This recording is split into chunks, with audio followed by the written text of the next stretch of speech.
जय मां लक्ष्मी। आपकी इस वीडियो को जो भी पूरा देखे उसकी सारी मनोकामनाएं पूरी कर देना, उसकी झोली खुशियों से भर देना। मित्रों, किस पाप के कारण महिला समय से पहले ही विधवा हो जाती है? मित्रों, भगवान विष्णु और माता लक्ष्मी क्षीर सागर में शेष नाग की शैया पर बैठे हुए थे।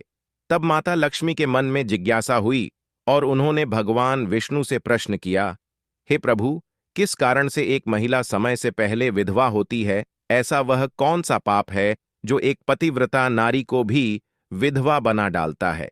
क्या महिला के विधवा होने के संकेत पहले से मिलते हैं? तथा महिला का वह कौन सा अंग है जिससे यह पता चलता है कि महिला विधवा होगी या नहीं? इस प्रकार से प्रश्न पूछने पर भगवान विष्णु कहते हैं, हे प्रिय, तुमने उचित ही प्रश्न किया है। यह सत्य है कि कुछ महिलाओं के भाग्य में जल्दी विधवा होना लिखा हुआ होता है, चाहे वह पतिव्रता ही क्यों ना हो, किंतु एक पाप के कारण महिला विधवा बनती है और महिला के शरीर का एक अंग उसके विधवा होने का संकेत भी देता है। भगवान विष्णु कहते हैं, हे देवी, तुम्हें इस परम गोपनीय सत्य को बताने से पहले मैं तुम्हें एक कथा सुनाता हूं। इस कथा में तुम्हें तुम्हारे सभी प्रश्नों के उत्तर मिल जाएंगे, इसीलिए तुम इस कथा को ध्यान से सुनना। मित्रों, भगवान विष्णु ने माता लक्ष्मी को एक अत्यंत सुंदर कथा सुनाई है। इस कथा के माध्यम से भगवान ने समस्त मानव जाति के कल्याण के लिए कई महत्वपूर्ण उपदेश दिए हैं, इसीलिए आप इस कथा को पूरा जरूर सुनें। इस कथा को आधा अधूरा सुनना पाप माना जाता है। तो चलिए शुरू करते हैं। मित्रों, एक समय की बात है, मध्य देश में एक अत्यंत धनवान सेठ रहा करता था। उसका एक पुत्र और 3 पुत्रियां थीं। उसकी तीनों पुत्रियों का विवाह अच्छे और धनवान घराने में हो गया था, किंतु सेठ की एक पुत्री को दुर्भाग्य का सामना करना पड़ा।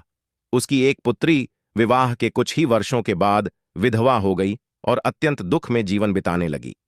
उस विधवा महिला का नाम था सावित्री।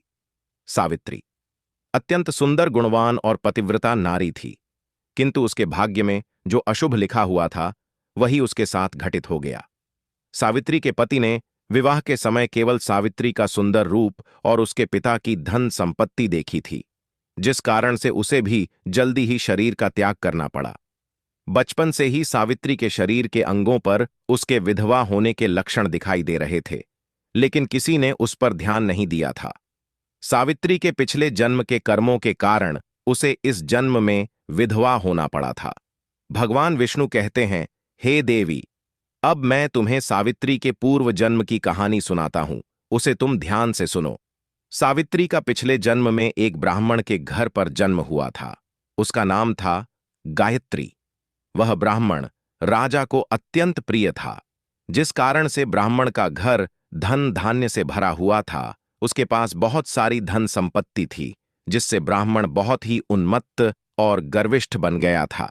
वह ब्राह्मण अपनी पुत्री गायत्री से बहुत प्रेम करता था, क्योंकि वह उसकी एकलौती पुत्री थी। गायत्री बहुत ही सुंदर थी और पिता के लाड प्यार से वह भी बिगड़ चुकी थी। उसके पिता इच्छा को पूर्ण करते थे, उसे कभी किसी चीज की कमी नहीं पड़ने दी। गायत्री ने अपने जीवन में कभी दुख नहीं देखा था और उसे अपनी सुंदरता पर भी अत्यधिक घमंड था। फिर जब गायत्री जवान हुई तो उसके पिता ने उसका विवाह करने का सोचा, लेकिन उसकी एक शर्त थी कि जो भी गायत्री से विवाह करेगा वह उसके साथ उसके पिता के घर में रहेगा, अर्थात घर जमाई बनकर रहेगा।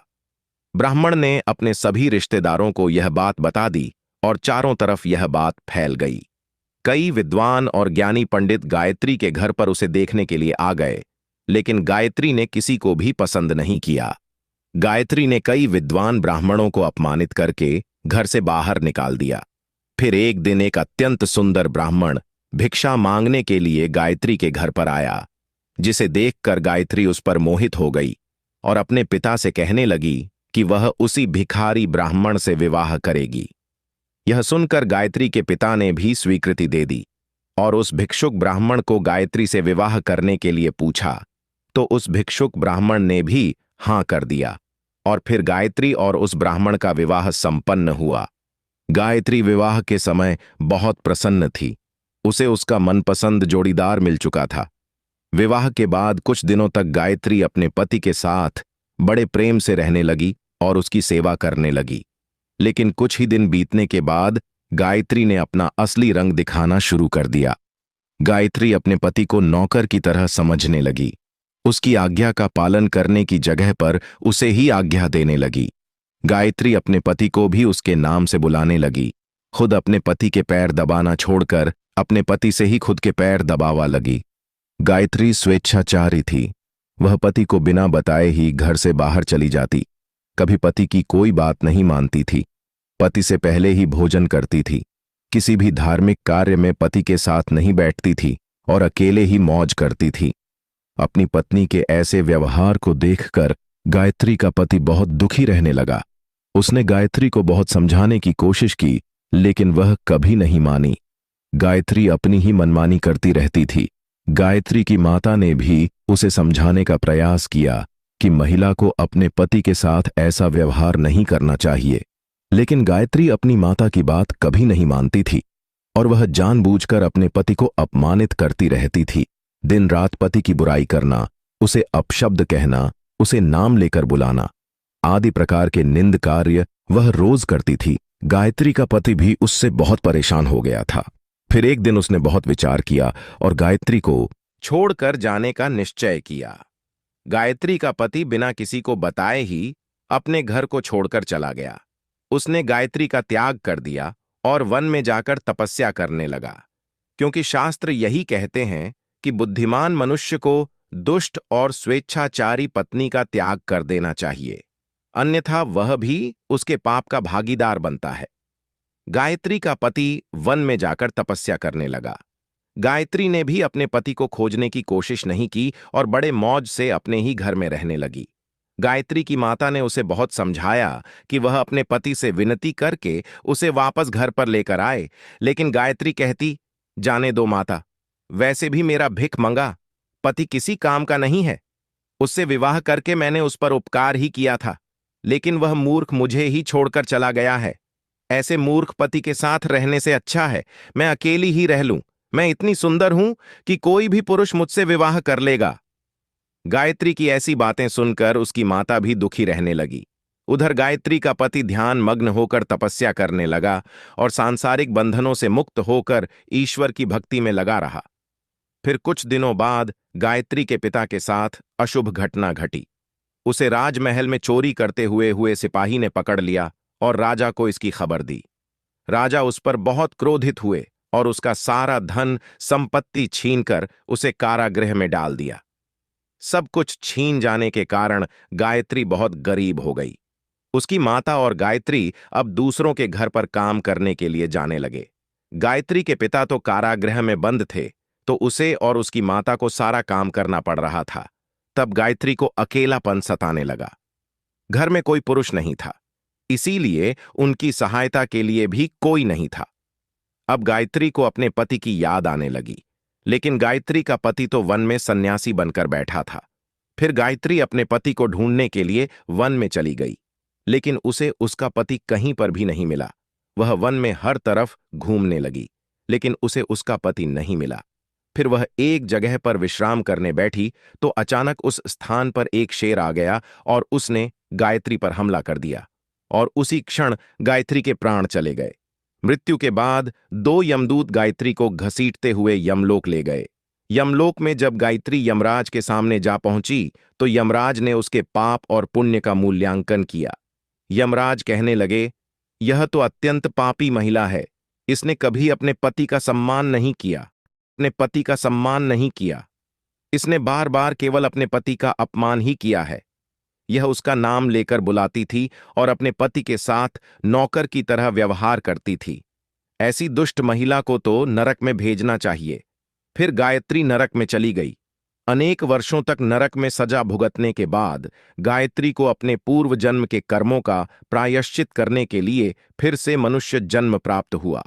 जो पाप गायत्री ने किए थे, उसी पाप के कारण गायत्री के शरीर पर विधवा होने के लक्षण प्रकट हुए थे। भगवान विष्णु कहते हैं, हे देवी, अब मैं तुम्हें उन चिन्हों के बारे में बताता हूं। जिस महिला के अंग पर ऐसे चिन्ह प्रकट होते हैं, वह महिला समय से पहले विधवा होती है। भगवान विष्णु कहते हैं, हे देवी, मध्य माया तु दीर्घा या भार्या, हा निर्व निर्द अनामिका, हर्षवा भवेदि शुभा नारी पृथुपासनी सुदुर्भगा। इस श्लोक में भगवान विष्णु ने विधवा स्त्री के लक्षण बताए हैं। यदि किसी महिला के पैर पसीने से रहित हो, उस पर नसें दिखाई ना देती हो, उसके पैर चिकने तथा कोमल हो, तो वह महिला सुख भोगने वाली तथा ऐश्वर्यशाली नहीं होती। यदि महिला के पैर का अंगूठा घोल मांसल हो, तो वह महिला पतिव्रता एवं ऐश्वर्यशालिनी होती है। यदि महिला के पैर के अंगूठे पर नसें दिखाई देती हो, तो वह दुर्भाग्य से युक्त व्यभिचारिणी होती है। बहुत छोटे अंगूठे वाली महिला क्लेश करने वाली और दुख भोगने वाली होती है। अंगूठा यदि छपटा हो, तो वह महिला गर्भ धारण क्षमता में दुर्बल होती है। यदि किसी महिला के पैर की तर्जनी उंगली अंगूठे से भी बड़ी हो, तो वह स्वच्छंद काम चार अर्थात अनेक पुरुषों से संबंध बनाने वाली होती है। यदि किसी महिला के पैर की उंगलियां परस्पर मिली हुई हों, एक दूसरे के नजदीक हो, उंगलियां गोल एवं सीधी हों और नाखून पतले एवं छोटे हों, तो वह ऐश्वर्यशालिनी होती है और ससुराल में सुख भोग है। अब मैं विधवा महिला के पैर के लक्षण बताता हूं। यदि किसी महिला के पैर का अंगूठा बहुत बड़ा हो और आगे से गोल हो, उसके नाखून टेढ़े मेढ़े हो, अंगूठे पर नसें दिखाई देती हो, तो उस महिला के विधवा होने के योग्य बनते हैं। यदि महिलाओं की एड़ी आम बहुत बड़ी हो, तो वह मृत्यु पर्यंत दुख भोगने वाली होती है।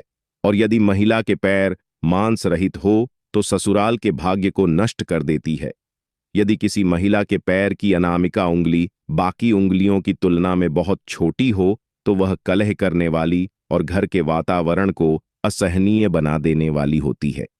यदि किसी महिला के पैर की मध्यमा उंगली अर्थात बीच की उंगली ज्यादा लंबी हो, तो वह विवाह के लिए अयोग्य होती है। जो महिला चलते समय पैर पटक हुए चलती हो और धम धम आवाज करती हो, तो वह अपने पति का विनाश करने वाली होती है।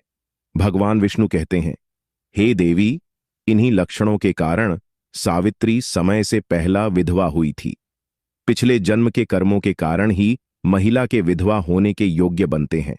जो महिला अपने पति का अपमान करती है, उसका नाम लेकर बुलाती है तथा उसके भोजन करने से पहले ही भोजन करती है, तो वह महिला निश्चित ही समय से पहले भी होती है। एक पतिव्रता महिला कभी पति का अपमान नहीं करती, कभी उसे नाम लेकर नहीं बुलाती और सदैव पति से एक निष्ठ रहकर उसकी इच्छा के अनुसार चलती है। उस महिला की कभी दुर्गति नहीं होती और वह मृत्यु के पश्चात मेरे लोक को प्राप्त करती है। तो मित्रों, इस प्रकार से भगवान विष्णु ने माता लक्ष्मी को अत्यंत महत्वपूर्ण कथा सुनाई है। उम्मीद है आपको यह जानकारी अच्छी लगी होगी। वीडियो को लाइक जरूर करें और कमेंट में जय श्री हरि विष्णु और जय माता लक्ष्मी जरूर लिखें। साथ ही अगर आपने हमारे चैनल को सब्सक्राइब नहीं किया है, तो सब्सक्राइब जरूर करें।